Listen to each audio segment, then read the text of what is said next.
The Israeli bombing of a Hamas complex in Doha on September 9 is a significant event with serious consequences. Not only did it catch the United States off guard, but it also disrupts the already fragile dynamic between Israel, the Gulf Arab countries, and Turkey. This episode highlights the contradictions of an American strategy often seen as wavering in the region, and brings the central question back to the forefront. Is Washington still able to impose a stable security framework, or are we witnessing an accelerated fragmentation of regional balances in a multipolar realpolitik logic? Welcome to Terra Bellum. A few hours after the attack, Donald Trump publicly criticized the Israeli decision on social media, while admitting that Hamas needed to be neutralized. He considered the strike against Qatar to be counterproductive for American and Israeli interests. Speaking personally to the emir, he reminded him that Washington was not involved and assured him that such a thing would not happen again on their soil. This reaction highlights two major points. On one hand, the American desire to preserve its privileged partners in the Gulf, and on the other hand, the growing impression that Israel is acting independently, even if it means overstepping the strategic interest of its protector. However, Qatar is not a marginal player. It hosts the Al Hudaid base, the most important American air facility in the Middle East. Striking Doha, therefore, means hitting at the very heart of the American military presence in the Gulf. This action increases the distrust of Arab allies toward Washington. If the United States cannot contain Israel, what will happen to the security system they have guaranteed for the past 50 years? And even, what will happen to this new triumvirate that Donald Trump is trying to promote in the Middle East between Turkey, Israel, and Saudi Arabia? Since the Yom Kippur War, the United States has positioned itself as the guarantor of a balance between Israel and the Arab states. The Camp David Accords, followed by the Israeli-Egyptian peace, marked the end of the idea of a unified Arab front against Israel. Afterwards, Israel's main adversaries were primarily non-state actors, Hamas, Hezbollah, and jihadist groups, generally supported by Iran. After the September 11 attacks, the American military intervention largely weakened al-Qaeda and the Islamic State, paving the way for a shift in regional dynamics. The Arab Spring in 2011, by destabilizing many states, allowed Tehran and its proxies to strengthen their role and influence, which contributed to an implicit alignment between Washington, Israel, and the Sunni Gulf monarchies. Remember, the early Trump administration sought to formalize this rapprochement through the Abraham Accords in 2020. The United Arab Emirates, Bahrain, Morocco, and Sudan normalized relations with Israel, joining Egypt and Jordan. Saudi Arabia, a key player, is expected to be the next signatory, but we're still far from that. This framework was supposed to contain Iran's influence, but the Hamas attack on October 7, 2023 seriously compromised this dynamic, and it had, whether unintentionally or intentionally, the effect of blocking the ongoing normalization between Israel and Riyadh, which had been announced as imminent by Mohammed bin Salman and Benjamin Netanyahu just weeks before Israel's response against Gaza. Massive bombings, population displacements, and significant destruction have caused a huge political blow for Israel.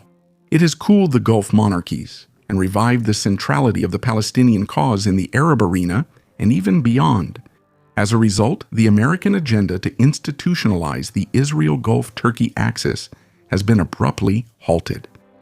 It must be noted that recent Israeli military campaigns have brought major tactical results: the decapitation of Hezbollah's leadership in Lebanon, the fall of the Assad dynasty through support for Syrian rebels, a 12-day blitz war against Iran, during which some nuclear infrastructure was damaged.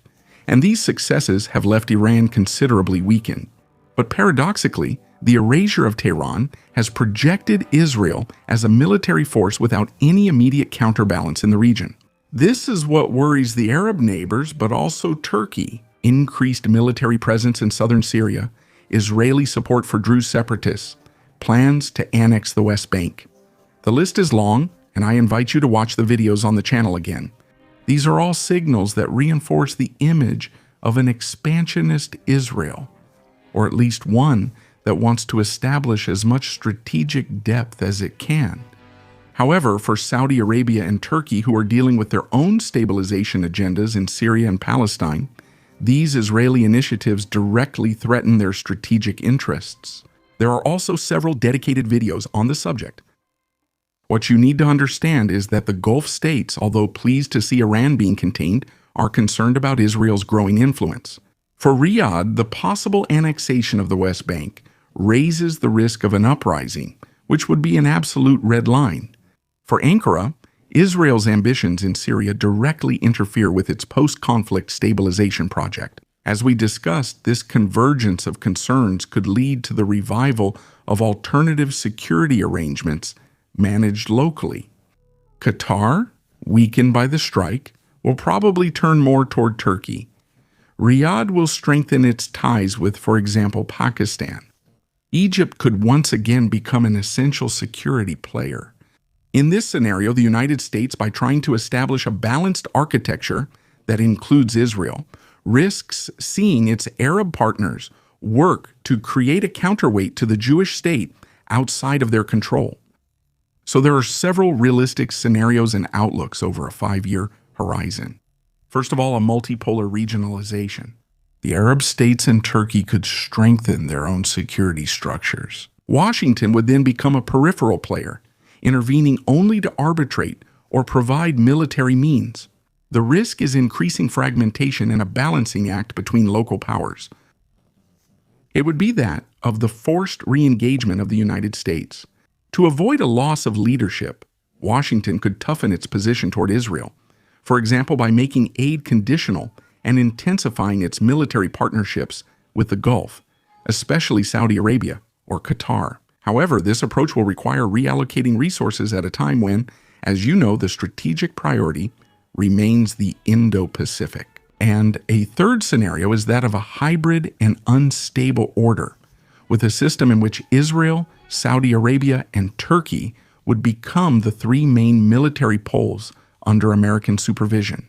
But the internal rivalries within this triangle would limit its durability and leave the field open to interference, whether it be Iranian, Russian, Chinese, or even beyond. The Russian example in Syria in 2015 demonstrates the ability of external powers to take advantage of these weaknesses. And even the fall of the Assad dynasty has not, for now, put an end to the Russian presence in Syria. On the contrary, what you need to understand is that the Israeli strike in Doha acted as a catalyst and an accelerator. There have been many of these in recent years.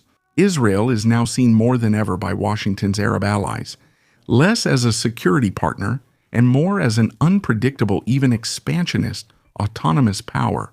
This puts the United States up against one of its greatest strategic paradoxes since 1973. How can they guarantee the strategy of their Arab partners without cutting back on support for Israel? In the future, 3 paths are possible. Let a regional multipolar dynamic take hold, strengthen the role of the United States as guarantor at the cost of a political confrontation with Israel, or accept a hybrid and therefore fragile order.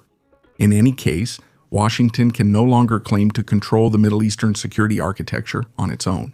A crucial opportunity remains. If the United States does not quickly reshape its approach, other powers, China, Russia, India, will exploit this strategic vacuum by offering their own energy and diplomatic safety nets. The new battle for the Middle East is already underway, and it now goes beyond just the Israeli-American axis. I hope you enjoyed this news video. Of course, I want to remind you that I'm just providing some background here. I invite you to watch our other videos, and I want to remind you that the situation is changing every day. Does Israel challenge America's Middle East strategy? What about future relations with Arab countries? Share your thoughts in the comments. Don't forget to like and share with as many people as possible. It helps increase the visibility of our humble channel. Thanks also to NORDVPN and its Plus subscription for sponsoring this video through the link in the description. You get 4 extra months for free. Thank you all for your loyalty. Quentin for Terabellum. See you next time.